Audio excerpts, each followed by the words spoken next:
یو سړي نه وایي جومات ته ویې لاړو نو امام ورته وایي چې یاره دا څومره بده خبره ده وګوره تاسو نو ویې لکه جومات ته راغی نو سړي ورته وایي یاره دی نه پوهېږي راغی که نو زه پوهېږم زه چېرته راغلی یم امام زبردست او یو دغه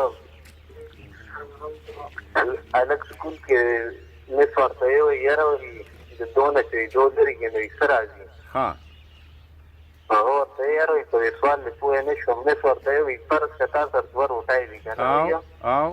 وایي دواړه څه وخورې نو څه پاتې شو هغه ورته وایي سالن پاتې کېږي نور به څه پاتې صحیح خبره ده یو بل فقیر و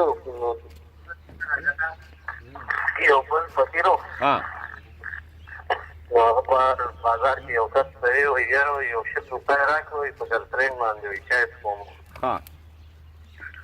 او سړي ورته وایي فقیر وایي ګرلفرینډ جوړه کړه هغه ورته وایي فقیر ګرلفرینډ نه جوړه کړې ګرلفرینډ باندې فقیر جوړ کړی واه واه واه واه واه صحیح خبره ده ډېره زیاته مننه ډېره زیاته مننه ډېر خوند یې وکړو ستا له تپې ډېر مزېدار وې خلکو وخندل موږ هم وخندل موږ دغې ته ناست یو خوشحاله اوسې